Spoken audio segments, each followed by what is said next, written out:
बिस्मिल्लाहिर्रहमानिर्रहीम। आज हम डिज़ीज़ पे बात करते हैं और थोड़ा सा उस तरीके पे भी बात करते हैं कि एक डॉक्टर क्लिनिक में पेशेंट कैसे चेक करता है, ताकि जो एलाइड हेल्थ साइंसेस के स्टूडेंट हैं उनके माइंड में ये चीज़ आ जाए कि पेशेंट की डायग्नोजिंग डिज़ीज़ और मेडिसिन पे क्या रोल होता है और तरीक़ेकार क्या होता है। ठीक है सर। तो डिज़ीज़ से पहले मैं थोड़ा मेडिसिन पे बात करूँगा और याद रखिए कि मेडिसिन एक्चुअली ये साइंस वो इल्म है या है किस चीज़ का, ऑफ नॉन सर्जिकल मेथड का। एक बीमारी वो होती है जिसका इलाज सर्जरी के ज़रिए किया जाता है। सर्जन हजरात, चाहे वो पीड्स सर्जन हो, चाहे वो जनरल सर्जन हो, चाहे या नैरो सर्जन हो, जो मखसूस स्पेशलिटी रखते हैं। नॉन सर्जिकल मेथड मतलब है कि सर्जरी से हटकर क्या करता है, ट्रीट करता है किसी डिजीज़ को, बीमारी को। आप जब डिज़ीज़ को ठीक करोगे तो किसके ज़रिए ठीक करोगे? मेडिसिन के ज़रिए। लेकिन कब? जब नॉन सर्जिकल मेथड इन्वॉल्व हो, सर्जरी की ज़रूरत ना हो, क्योंकि जहाँ मेडिसिन फेल होती है वहाँ सर्जरी बिगन, सर्जरी शुरू हो जाती है। आम ज़ुबान में जहाँ डिप्लोमेसी फेल हो जाती है वहाँ वार बिगन, जंग शुरू हो जाता है। तो डिज़ीज़ क्या चीज़ है? एक्चुअली ये डिसऑर्डर है। ह्यूमन पार्ट्स होते हैं, सेल्स होते हैं जिस्म में, ऑर्गन होते हैं। तो डिसऑर्डर का मतलब ये कि नॉर्मल से हटकर काम करना। दिल का काम क्या है? पंपिंग। लेकिन जब दिल पंप करना छोड़ देता है खून का, तो ये डिसऑर्डर, बीमारी का शिकार हो जाता है। उसको हम क्या कहते हैं? डिजीज़ कहते हैं। क्या कहते हैं? डिजीज़ कहते हैं। और इस डिजीज़ का एक स्पेसिफिक काज होता है, एक स्पेसिफिक काज होता है, एक वजह होती है। क्या होती है? वजह होती है। ये वजह कोई भी फैक्टर हो सकता है, कोई भी फैक्टर हो सकता है, लेकिन दो बड़े फैक्टर, एक ट्रॉमा है। ट्रॉमा कहते हैं किसी चीज़ से टकराने को, या कोई आपको हिट करे, एक्सीडेंट हो, ऊपर से गिरे, तो ये ट्रॉमा में आता है। और एक होता है माइक्रो ऑर्गेनिज्म। माइक्रो ऑर्गेनिज्म, बाहर से कोई फॉरेन बॉडी आपके जिस्म में चला गया, उसने डिजीज़ काज कर दी। ज़्यादा डीप में नहीं जाते, थोड़ा सरसरी पढ़ते हैं ताकि फोकस आपका कंसेप्ट पे रहे, वो क्लियर रहे। ये बात हो गई सर। मेडिसिन क्या है? ये एक साइंस है, ये एक इल्म है। तो याद रखिए, एक डॉक्टर के लिए डिजीज़ और मेडिसिन का काफ़ी क्लोज रिलेशन है। तो जहाँ पर मेडिसिन फेल हो जाती है वहाँ पर सर्जरी शुरू हो जाती है। तो सर्जरी से हटकर जितना भी प्रैक्टिस है ऑफ मेडिसिन, ठीक है, तो वो मेडिसिन रिलेटेड है। अच्छा सर, ये हो गया। अब जब डिज़ीज़ कोई इंसान, बच्चा, मेल फीमेल कोई भी हो,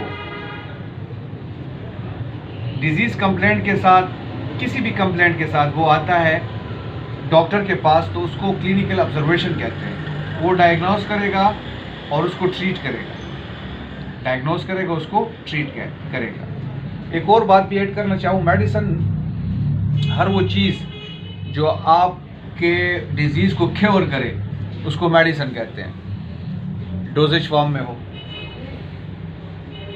इंजेक्टेबल फॉर्म में हो, ऑइंटमेंट के फॉर्म में हो, सॉल्यूशन के फॉर्म में हो, तो मुख्तलिफ मेडिसिन के मुख्तलिफ किस्में हैं, शेप है, रूट्स हैं, ये अलग टॉपिक है। तो क्लिनिकल ऑब्जर्वेशन में जब पेशेंट डॉक्टर के पास आता है तो याद रखिए, क्लिनिकल बेस प्रैक्टिस फर्स्ट उसका नेम पूछा जाता है, एज उसकी पूछी जाती है, सेक्स उसका देखा जाता है, मेल फीमेल, ठीक है। 4 वेट उसका किया जाता है। 5th उसका एड्रेस ये नोट किया जाता है। उसके बाद उसका टेम्परेचर देखा जाता है कि टेम्परेचर कितना है, नॉर्मल है या हाई है। नॉर्मल टेम्परेचर 96-97 फ़ारेनहाइट, इससे थोड़ा ऊपर हो 98 फ़ारेनहाइट, ये भी नॉर्मल कंसिडर होता है। लेकिन इससे ऊपर फॉर एग्जांपल 100, 101, 104 तो ये हाई फीवर में आता है। टेम्परेचर उसका नोट किया जाता है। अगर बड़ा है तो ब्लड प्रेशर भी उसका नोट किया जाता है। नॉर्मल ब्लड प्रेशर 120/80 है, 120/80 है, mmHg। अगर इससे ऊपर है तो हाइपरटेंशन 130, 140, 150, 160, 200 तक, ये हाइपरटेंशन है। अगर 120 से नीचे है तो हाइपो है, हाइपोटेंशन, ब्लड प्रेशर उसका लो है। ये दो जब नोट किए जाते हैं, फिर मरीज डॉक्टर के पास क्लिनिकल ऑब्जर्वेशन के लिए, डायग्नोजिंग के लिए। तो अगर पेशेंट खुद अपनी सूरत हाल बयान करे तो ये उसको हम सिम्टम्स कहते हैं। एक साइन है, एक सिम्टम है। सिम्टम्स वो अलामात होते हैं notice by the patient himself, जो मरीज खुद बयान करता है कि जी मुझे सर दर्द है, हेडेकी है, एब्डोमिनल पेन है, सावरनेस ऑफ थ्रोट है, गले में दर्द हो रहा है। तो वो डॉक्टर उसको नोट करता है, क्लिनिकल हिस्ट्री या क्लिनिकल फाइंडिंग उसको कहते हैं। अगर मरीज सिम्टम्स बयान ना करे तो डॉक्टर पे साइन पे क्या करता है, फोकस करता है। इसका ऑब्जर्वर कौन होता है, द फिजिशियन, क्योंकि स्वेलिंग तो नहीं है, कोई पस तो नहीं है। वो फिर शुरू करता है, फॉर एग्जांपल अपर पार्ट से, हेड से, उसके कान चेक करता है, कोई एयर इन्फेक्शन तो नहीं है, उसके आईज चेक करता है, उसका नोज चेक करता है, उसका throat, upper respiratory tract check करता है। अगर इससे रिलेटेड वो डायग्नोज करे और मेडिसिन प्रिस्क्राइब करे, या वो टेस्ट भी लिख सकता है, इन्वेस्टिगेशन में वो एक्सरे भी लिख सकता है, वो सीटी स्कैन भी लिख सकता है, सीटी ब्रेन जिसे हम कहते हैं, और मुख्तलिफ किस्म के टेस्ट लिख सकता है, या वो पेशेंट को स्पेशलिटी की तरफ रेफर भी कर सकता है। अगर ENT रिलेटेड प्रॉब्लम है तो ENT की तरफ, अगर हेड रिलेटेड प्रॉब्लम है तो न्यूरोसर्जन की तरफ या न्यूरोफिजिशियन की तरफ, आई रिलेटेड प्रॉब्लम है तो आई स्पेशलिस्ट की तरफ, एयर रिलेटेड प्रॉब्लम है तो ENT की तरफ। हर पार्ट का अपना स्पेशलिस्ट होता है, वो इसकी तरफ, अगर वो डायग्नोज में फेल रहा या ट्रीटमेंट में फेल रहा तो वो फिर रेफर कर देता है। अपर रिस्पिरेटरी, थ्रोट से फिर नीचे चेस्ट का एरिया आता है, तो फिर वो चेस्ट को एग्जामिन करता है।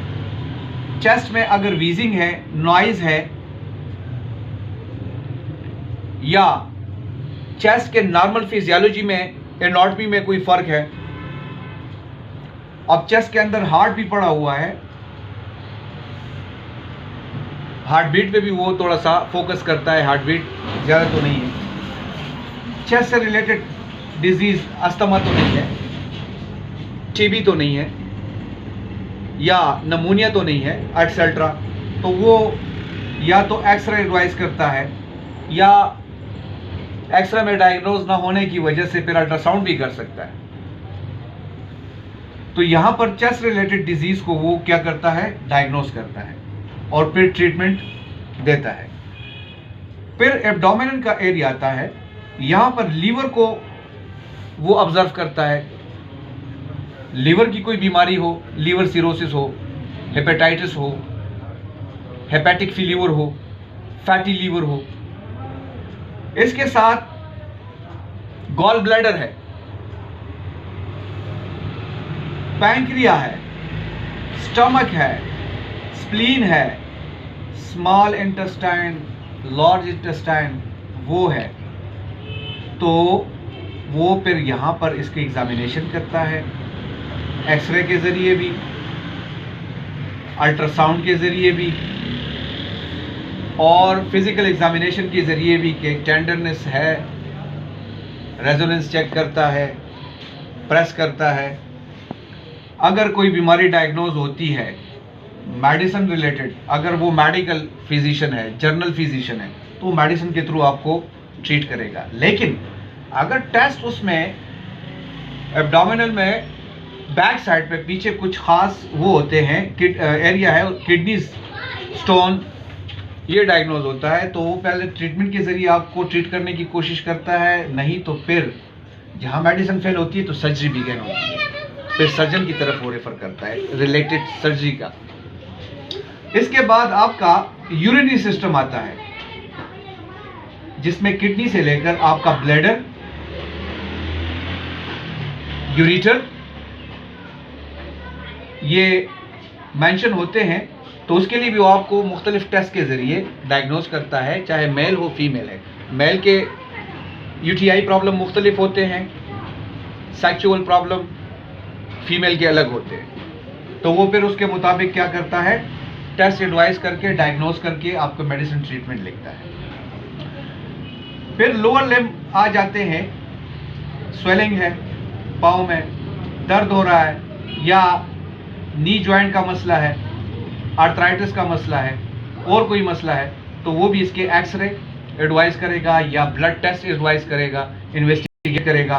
और अगर वो जनरल फिजिशियन ट्रीट कर सकता है तो ठीक है, वरना कंसर्न डॉक्टर की तरफ रेफर करेगा, या वो सर्जरी के ज़रिए या ट्रीटमेंट के ज़रिए आपकी ट्रीटमेंट करेगा। बोन का ऑर्थोपेडिक डॉक्टर अलग होता है, स्पाइन प्लस नर्व का डॉक्टर अलग होता है, एंड्रोक्राइनोलॉजिस्ट अलग होता है, सर्कुलेटरी सिस्टम की अलग डिजीज होती है, अनेमिया, ठीक है, ये मेन कॉज है, ल्यूकीमिया, एंडोक्राइन बीमारी अलग होती है, हाइपर थायराइडिज्म या हाइपोथायराइडिज्म, हार्मोन्स के जो रिलेटेड बीमारियां होती हैं। तो वो फिर पेशेंट को कंसर्न डॉक्टर की तरफ क्या करता है, रेफर करता है।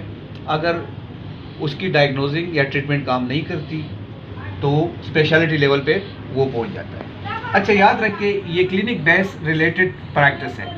एक हॉस्पिटल बेस प्रैक्टिस होती है। इमरजेंसी पेशेंट आपने हॉस्पिटल की तरफ रेफ़र करना है, वहाँ पर इमरजेंसी में जब वो स्टेबल हो जाता है तो फिर भी ऑब्जर्वेशन उसकी रहती है। अगर वो फारिग करने का हुआ तो घर भेज देते हैं, अगर नहीं हुआ तो फिर वार्ड में शिफ्ट कर देते हैं, फर्दर उसकी ट्रीटमेंट जारी होती है।